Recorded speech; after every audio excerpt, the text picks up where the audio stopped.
Сәлеметсіңдер ме оқушылар? Енді біз қарастыратынымыз тригонометриялық функциялардың тангенс және котангенстің мәндерін қалай анықтаймыз.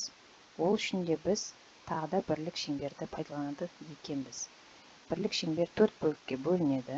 Өткендегідей дәл қайтадан барлық нүктелерді анықтап шығуымыз керек, яғни бұрыштарды анықтап алуымыз қажет. Енді мәшітте бізде барлық бұрыштар өткендегідей анықталады, яғни барлық пи бөлінген 0-ден бастап 2пиге дейінгі барлық бұрыштарды радианмен көрсетіп аламыз. Одан кейін енді біз қосымша сызық сызамыз, яғни бұл сызық бағыт сызамыз, тағы да y осіне параллель ось сызамыз. Бұл осіміз біздің алғашқы екеуі синус пен косинус болатын еді. Енді мына сызық сызғанымыз бұл тангенстің сызығы деп аталады. Тангенс сызығы деп аталады. Енді бізге мына сызықтардың артық қажеті жоқ. Алып тастаймыз. Енді осы тангенс сызығының бойындағы нүктелердің мәндерін анықтап алуымыз керек. Мына жерде бізде бұл синустың сызығына параллель болғандықтан, демек мәндері де осымен тең. Яғни біздегі синустың мәні мына жоғарғы нүктесінде, ең жоғарғы деген нүктеде ол 1-ге тең. Демек, осы сызықтың параллель сызатын болсақ, бізде мына мәніміз мына жерде бізде 0-ге тең, мына жерде 1-ге тең.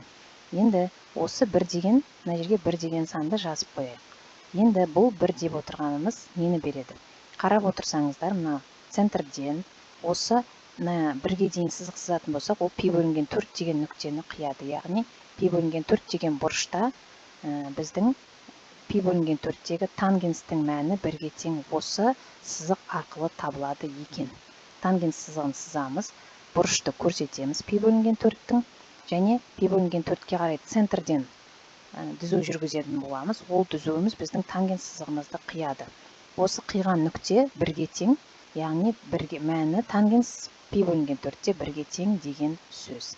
Енді біз мәшіттегі қалған бұрыштардың барлығына сызықтар сызатын болсақ, мінекей, мына пи бөлінген 6-да, пи бөлінген 3-те, мына төменгі жағында да, барлығында да мәндері мына тангенстің бойын қиды. Енді осыдағы мәндері қалай табылады?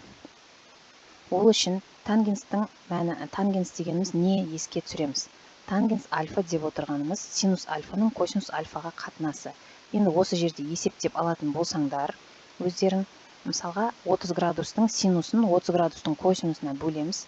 30 градустың синусы деп отырғанымыз жаңағы есептегеніміз бойынша 2-ден 1-ге тең. Ал косинусы мына жерде түбірасты 3 бөлінген 2 деген мән бар.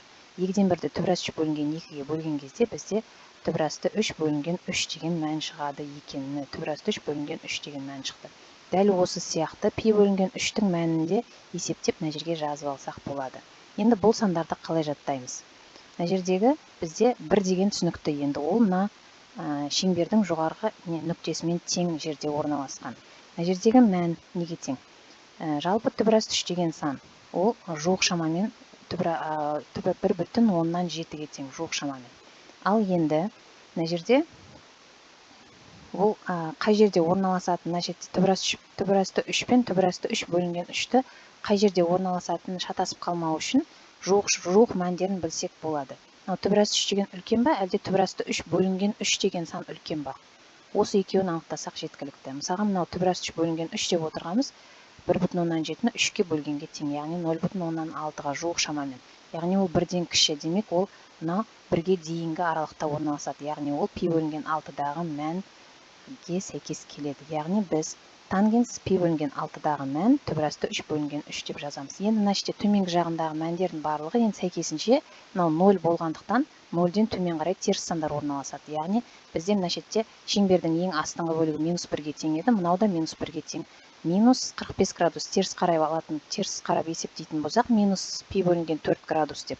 Онда минус пи бөлінген 4-тегі тангенстің мәні деп есептейтін болсақ, онда ол -1-ге тең. Немесе бүкіл шеңберді айналып есептейтін болсаң, 7 пи бөлінген 4 деген бұрышқа келеді, ол да -1-ге тең екен мәні. Немесе мына барлық оң жақтағы нүктелер туралы, бұрыштар туралы айтып шықтым. Енді бізде сол жақтағы бұрыштар, ол жаққа тағы да тангенс сызығы сызылмайды. Ол үшін бізге міне мысалға 7 пи бөлінген 6-дағы мәні неге тең десе, оны біз осы нүктені центрмен қосамыз, жаңағы сияқты. Мысалға пи бөлінген 6-дағы мәнді табу үшін центрді пи бөлінген 6-мен қосып, сол түзуді тангенс сызығымен қиылыстырдық. Сол жерде шыққан нүктеміз біздің мән болғандығын. Дәл осы сияқты 7 пи бөлінген 6 деген мына жердегі нүктені аламыз да, центрмен екеуін қосамыз. Сол кезде ол келеді да тангенс сызығын қияды екен, мына жерде қияды. Ол тағы да мәні пи бөлінген 6-дағы мәнге сәйкес келеді екен. Яғни тангенстің